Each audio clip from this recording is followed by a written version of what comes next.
Hello, welcome to the EPG Pathshala program in linguistics. I'm Pramod Pandey from the Center for Linguistics, Jawaharlal Nehru University. In the series of 4 modules, we will be discussing some of the basic aspects of generative phonology. In the present module, we will begin with the origins of generative phonology. The origin of generative phonology lies in the realization of the goals of generative grammar. In generative phonology, as in generative grammar, the goal of phonological theory is explanation, not description, unlike in the structural phonology, where describing the phonological properties of a language was the main goal. Here, in generative phonology, the main goal is to account for the knowledge that speakers have of the phonological structure of their languages. Generative phonology also differs from structural phonology in terms of the use of distinctive features in place of phonemes in formulating rules and in representing speech sounds. There is also a connection between structural phonology and generative phonology. In structural phonology too, we had 2 levels, phonemic and phonetic or allophonic. In generative phonology, we call them underlying and surface levels of representation. The difference between the underlying and surface levels compared to phonemic and allophonic levels is that in the underlying representation, we look at the representation of a morpheme across its occurrence in the words of the languages. Thus, we do not restrict the representation of a morpheme to simple words, but also to complex and compound words. This is a basic difference between phonology in generative grammar and phonology in structural grammar. In structural grammar, you will recall that levels of linguistic analysis, such as phonetics, phonemics, morphology, syntax, these had to be kept separate. You could not mix the levels. That is, if you are doing phonological analysis, you couldn't involve morphemes in phonological analysis. Just as in doing morphological analysis, you couldn't involve syntax in morphological analysis. In generative phonology, the strict separation of levels is not followed. On the screen, we have the 2 main linguists who laid the foundations of generative phonology, namely Noam Chomsky and Maurice Haller. Together, they brought out the book called The Sound Pattern of English, or SPE for short. The basic premises of generative phonology, whose foundations were laid in sound pattern of English, are the following. 1. Phonology is part of a generative grammar, and phonological knowledge is part of linguistic knowledge, in that phonological structure reflects the linguistic competence of the individual native speaker. 2. The competence of the individual native speaker lies in the ability to compute the phonetic representation on the basis of which to interpret the syntactic structure of a sentence in a language. 3. Phonological competence as part of an individual speaker's linguistic competence can be investigated following the methods of normal science. The normal scientific method involves refutation as one of the main criteria, along with observation. In generative phonology, the basic method of investigating phonological knowledge is to observe the behavior of speakers in terms of the production of speech and then propose hypotheses which can be refuted. Hypotheses are statements that are stated in such a way that there is no way in which they could be refuted or proved to be false or of no use. This is the general method used in natural science. It's also the main method used in generative phonology. Now, apart from the premises that we've just discussed, there are certain tenets of classical generative phonology. The classical generative phonological theory, which was propounded in Sound Pattern of English, had some of the tenets which were practiced for a long time until they came to be revised. What were the main tenets of generative phonology in its classical inception? First, the goal of the theory of generative phonology, in accordance with the theory of generative grammar, was to develop an explicit phonology that generates all and only the surface forms of a language. So explicitness was one of the main tenets of classical generative phonology. The second tenet was that phonological representations in the explicit phonologies were linear sequences of matrices of feature values. So segments were assumed to be composed of bundles of features which were arranged in a sequence. That was the basic tenet regarding the representation of phonological units. The third tenet was that in order to generate the forms of a language, phonology should employ derivational means, that is, sequential processual analysis. This was one of the main claims of the theory of generative phonology, the standard generative phonology, that is. So there is a relationship between the underlying form and the surface form in terms of a series of phonological rules applying and changing the underlying form to the intermediate forms of representations one by one until the surface phonetic representation is arrived at. This was the third main tenet of generative phonology. And the fourth main tenet of generative phonology was the discovery and empirical establishing of explicit rule ordering, which was consistent with the data. So we have the goal of explicit phonology, then the goal of representing sounds in terms of sequences of matrices of feature values, and then the derivational nature of the relationship between the underlying form and the surface form, and then finally the ordering amongst the phonological rules in the grammar. These four tenets defined classical generative phonology. We will see later on in a course that follows, namely advanced phonology, that the development in the theory of generative phonology involved modifying some of these basic tenets. On the screen, you have the model of generative grammar. Phonology is part of the model of generative grammar as proposed in the first theory of generative grammar, namely syntactic structures. In the syntactic structures, we have three main components: lexicon, syntax, and phonology. So the words are stacked in the lexicon along with the exceptional features of the language. So the lexicon is the repository of the knowledge of words and all the idiosyncratic properties of the grammar, including syntactic phonological properties.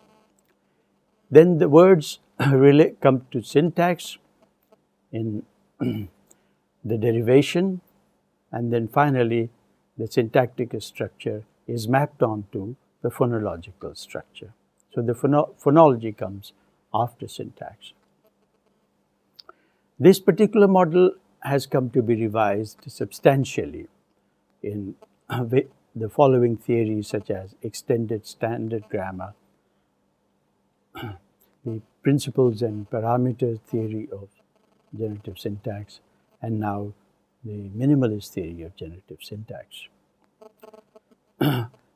The basic assumption, however, about the structure model of phonological representation continues to be held in spite of the various modifications. On the screen you have the classical model of generative phonology now. Now, as we said, that the model of generative phonology assumes two levels of representation, the underlying representation and the surface phonetic representation, and in between you have rules which are ordered in relation to one another. Now, what are the main features of standard generative phonology? Based on the model that you have just seen, we will, at the risk of repetition, we will point out some of the basic features of generative phonology. Number one, there are two levels of phonological representation, the underlying and the surface. Number two, to repeat, phonological representations were linear sequences of matrices of feature values. Three, the derivational means of relating the underlying form to the surface form. And four, discovering and empirically establishing the explicit rule ordering in the language which was consistent with the data. So you had your view on the data, and in order to explain the data consistently with the help of the rules of a grammar, the generative phonologist tried to find the ordering amongst the various phonological rules that were proposed. This also satisfied some other goals of the theory of generative phonology. We will discuss it in a subsequent module. Now, here we will look at some of the phonological alternations based on which the underlying representations of morphemes are established. Two types of phonological alternations were conceived of in generative phonology. These could be termed as allophonic alternations and neutralizing alternations. Allophonic alternations are found in, for example, pronunciations of words in English, for example, when you say speak but peak. So the phoneme p has two different allophones, p as in peak and p as in speak. As you know, following sir, the voiceless plosives are not aspirated. So the alternation of the phoneme p in terms of its allophones, p and p, can be termed as allophonic alternations. This was one of the main topics of discussion in structural phonology. What we find in generative phonology is that there is a focus now on neutralizing alternations. What are these neutralizing alternations? Neutralizing alternations are called neutralizing alternations because they neutralize the contrast between phonemes. So they involve alternations between phonemes. That's why the distinction between the phonemes is neutralized in certain contexts. So the important thing is the context in which they are neutralized. Now, these contexts are of three main kinds, or rather, three main types. One, phonological context. That is, the neutralization takes place purely in terms of the phonological environment that surrounds them. Two, morphologically conditioned. That is, the environment includes in it morphological information. For example, the fact that a morpheme follows another morpheme or is at the beginning of a word, and so on. And then the third neutralizing alternation is lexically conditioned. That is, in certain words, only the morpheme can have different realizations. For example, fur in knife is realized as ver in knives. Now, this is lexically conditioned. There is no absolute rule which says fur must become ver before the plural morpheme, as in knife, knives. Because you have other forms such as strife, strifes, not strives, and so on. So, fur and ver alternation is sort of restricted to certain lexical items. Now, let's take a look at some of the examples. And on the screen, you have examples from Hindi. Now, in Hindi, you will be familiar. Before a plosive, the nasal consonant is realized as having the same place as the plosive. So, before the or ta, it is na. Before da or ta, it is na. Before ja, it is nya. Before ga or ka, it is ma. And before pa or ba, it is ma. So, 5 nasals: na, na, nya, ma, and then ma. 5 nasals. If you look at the phoneme in Hindi, we notice that at least 3 of these nasal consonants are contrastive. So, ma and na are 2 different phonemes altogether. Similarly, na in a lot of words contrast with ma. So, at least we have na, ma, and na, 3 different phonemes. What we find in Hindi is that before a plosive, the contrast between these nasal consonants is lost, is neutralized. That is, in all contexts where you have a bilabial plosive, you will always get a ma nasal, and before dental plosives, you get a na nasal, and so on and so forth. Now, this is an example of phonologically conditioned alternation in Hindi.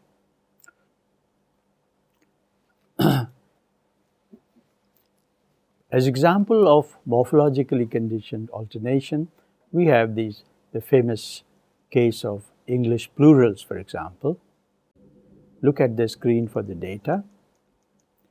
Or you will be familiar with most of these examples, but we are using them simply to illustrate some of these notions. In this case here, the notion of morphologically conditioned alternation.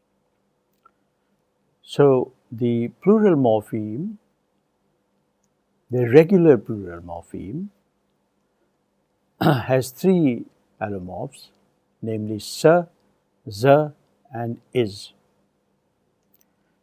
Now, notice in the first column you have cats. Sa is occurring after ta, pa, ka. In the second column, the middle column, you have the plural morpheme being pronounced as za. Notice that the spelling is the same, but we have mobs, bags, robes, boys.